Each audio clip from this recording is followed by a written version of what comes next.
Hi, sixth graders.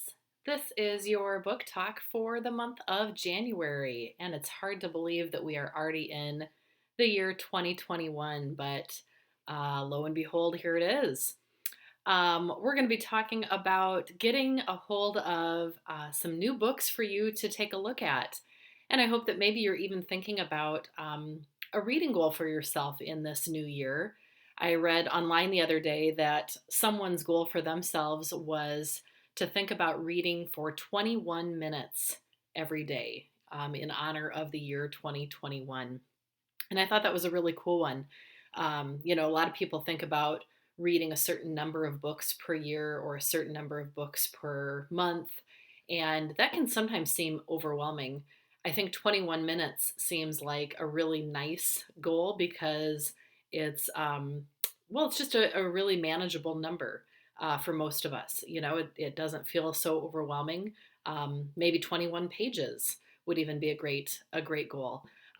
Anyway, depending on what you're reading these days, graphic novels, articles, books, whether it's a chapter book or a comic book or whatever it might be, nonfiction, whatever.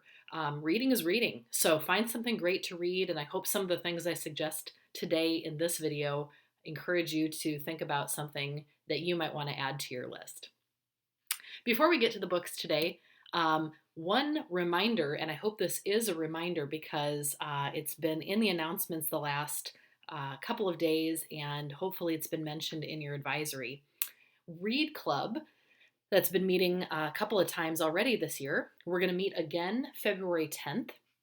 I hope that you'll mark your calendars and plan on joining us because we are going to be doing an online escape room, trying to escape from Hogwarts this time.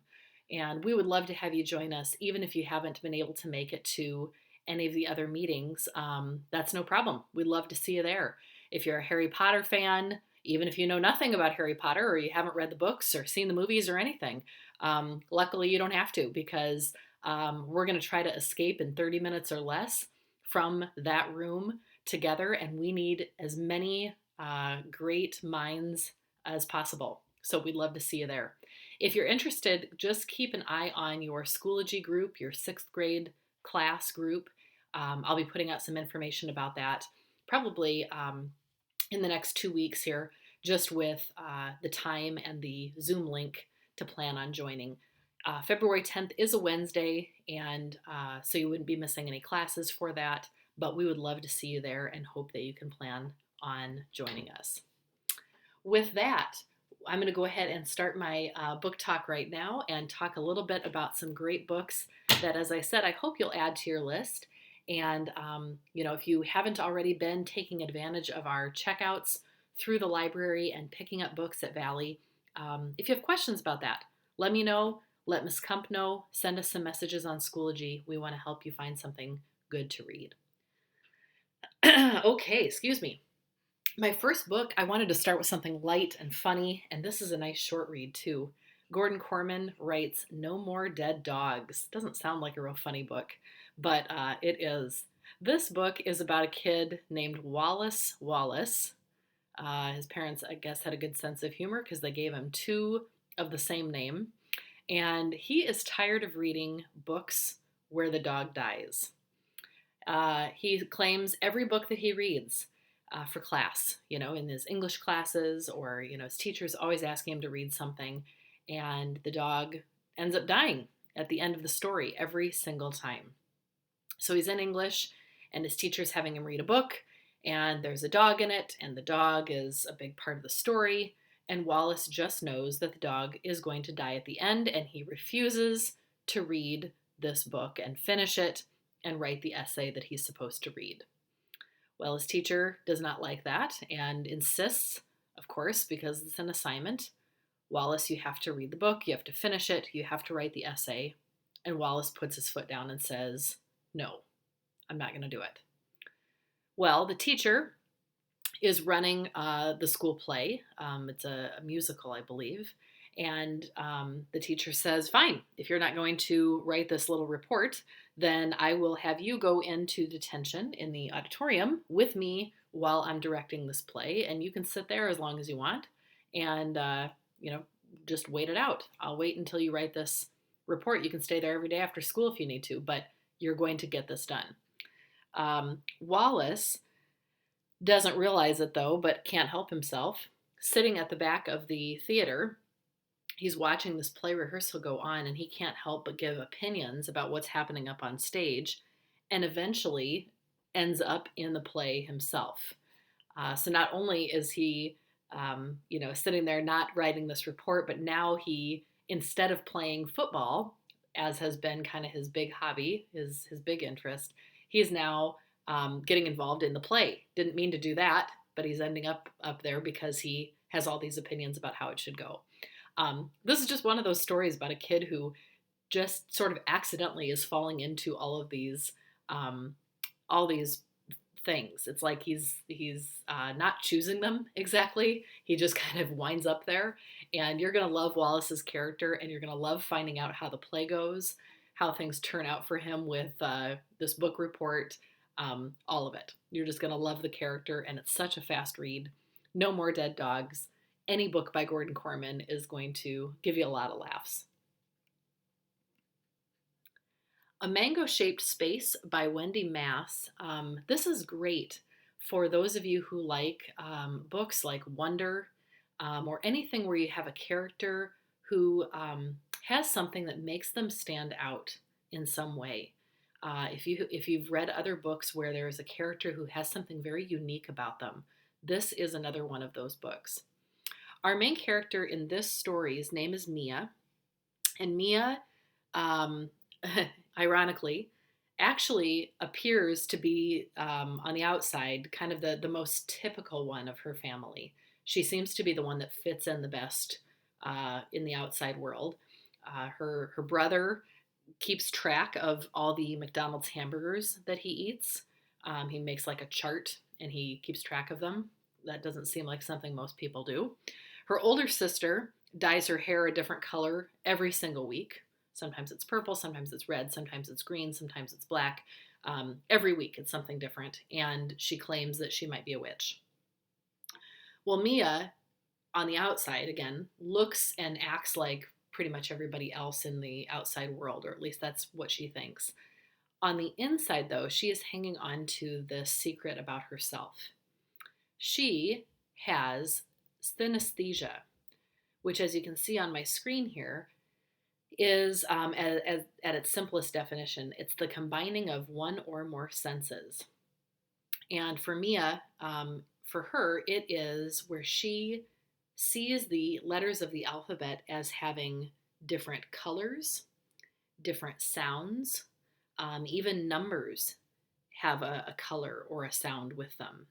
And so different senses, her sense of hearing, her sense of sight, with that color, those things all kind of combine for her.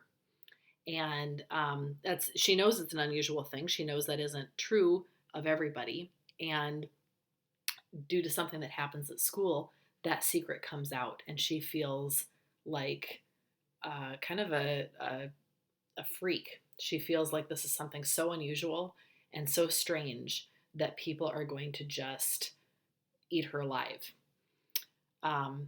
Turns out, actually, the more that she comes to embrace this about herself, the more she realizes what a cool thing this is. And we all know that, right? We all know that the things that make us unique, the things that make us different from one another, are what make us so special. But it takes Mia a while to get there. And you're going to watch through this story how those things, how those bumps in the road take time for her to kind of smooth out. You're going to love this book if, again, you like characters who go through some of those journeys in a mango-shaped space. And I loved reading this because I'd never even heard of synesthesia. I had no idea that that was something. And I was just so fascinated by what it would be like to experience the world in this way. And anyway, please check out this book if that sounds like something interesting to you. If you are a mystery fan or a puzzle fan, if you like cracking codes, this is your next book. And this is a part of a series, The Puzzling World of Winston Breen by Eric Berlin. Winston feels like the only thing better than uh, actually finding a puzzle, discovering one, is stumping somebody else with it. His sister discovers that there are these strips of wood with words and letters on them. And when she comes across this puzzle, even Winston, who thinks of himself as kind of the ultimate puzzler, even he's stumped. He can't put it together, he can't solve it. Uh, his family, some friends, they're often also caught up in this mystery, and they head off on this scavenger hunt that could lead to thousands of dollars, a huge prize. And this book, what I think is so cool about it, as the characters are trying to find the prize money, right? They're trying to solve the puzzles. You, as readers, are also solving the puzzles along with them. So if you like puzzles, and I've put one of them up on the screen, the very first puzzle, I think it's on like the second or third page of the book, is right up here. You get to solve the puzzles along with the characters. And Eric Berlin does such a cool job of just sprinkling those puzzles in and giving you time as the reader to solve them before the characters do. He also has placed the answers to the puzzles at the back. So if you want to check your answers before the characters get to the answer, you can do that as well. Such a fun read. If you are someone who loves that kind of, pick up clues along the way and put them together, this is going to be a terrific series for you. Ranger's Apprentice. I guess I'm sharing a lot of series, I'm realizing. This is the first book in this series, and book one is called The Runes of Gorlan. Wonderful fantasy series that is just great for those who love things with adventure, fighting, anything with, just daring, swords, and, lots of thrills. The Rangers are people who, in this world, wear these dark cloaks, as you can see on the cover of the book. And the villagers in the world believe the Rangers practice magic that makes them invisible to the rest of the people. Will, our main character, is 15. He's always been kind of a small guy for his age. And he's been chosen as a Ranger's apprentice, someone who's going to learn the ways of the Rangers and eventually become a ranger himself. But he has to learn how to do it. He's got to be trained. What he doesn't know is that the Rangers are the protectors of the kingdom. That's what they do. And they're highly trained in skills of battle and skills of surveillance, I guess you'd say, right? They're watching over everything all the time. And they fight the battles before the battles reach the people of the village. So they are protecting everything before those battles even reach the village, before the villagers even know what's going on. Will's going to learn in this first book there is a large battle brewing, and he is going to have to learn to fight as an apprentice in order to become a ranger. And this is the first book in that series, just chock full of, again, adventure, fighting. If you like a story where someone is learning how to become, the next in line, this is your new series. Another adventure, although the last one was in our fantasy collection, this one is, I picked perfectly because of the weather outside, wintry. And if you are someone who has aspirations to do some mountain climbing someday, you have got to meet Peak. That's the name of the main character by this one by Roland Smith. Peak's 14, and he is arrested for climbing up, if you can imagine this, a New York City skyscraper. He's given two choices after being arrested. He can either go to juvenile detention or go live with his dad, who he hasn't seen in years and years, who runs a climbing company in Thailand. Peak decides he's going to go and live with his dad. No real decision to be made there. But his dad wants Peak to be the youngest person to reach the top of Mount Everest. And that's, man alive, if you know anything about climbing Mount Everest, that is a life or death kind of a mission. People die all the time trying to make that climb. So for Peak's dad to want Peak to do that, it's not like they can just drive there and try it, and no big deal. This is a huge undertaking. And Peak's dad wanting him to do this, he has some selfish reasons for it, that you learn about in the story. Now, Peak, obviously, because he climbed a skyscraper, he has some climbing experience. But even so, tackling Everest is definitely going to be the challenge of a lifetime, but it could cost him his life. This is the story of family. It's a story of sacrifice. It's the story of taking the ultimate risk in taking on Mount Everest. It is a book you will not be able to put down. Try out Peak by Roland Smith. And my last one to share today, one more realistic fiction story called Mascot. I know that we are not in baseball season, and this isn't exactly a baseball story, but Noah, our main character, has been stuck in a wheelchair for months after an accident. And he used to be playing baseball all the time. He hates the way that people are treating him now, as if he's completely helpless, like he can't do anything. He's so tired of going to physical therapy. He doesn't feel like the therapy's even helping at all. He doesn't feel like he's going to be out of this wheelchair anytime soon. He's sick of not having control over his body, and he really misses playing ball because that has been his thing. What's really hard, though, what's really breaking him up is that his dad is gone. Due to the accident that paralyzed Noah, his dad lost his life. In this story, Noah is scared he's not going to ever feel like he's got his life back in any way. And he's afraid that his friends aren't going to treat him the same anymore. This is the story of someone who is trying to get his life back on track. Can he find a way to do that when he has suffered so much loss?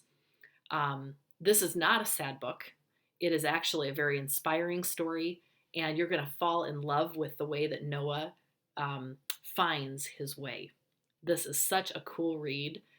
One of my favorites from last year, actually, and I hope that you'll pick up Mascot by Anthony John and find out how Noah really kind of throws off the mask he's been hiding behind and finds a way to move forward. I hope one of these books sounded good to you today, or maybe made you think of another book or series or author that you'd like to pick up. If it didn't, I understand that too. Not all books are for all people. So if something on here wasn't for you, I hope that you'll send me a message on Schoology and tell me the kind of book that you are looking for.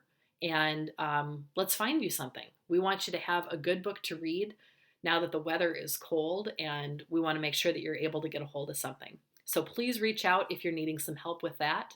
And in the meantime, if you do have something good to read, then happy reading.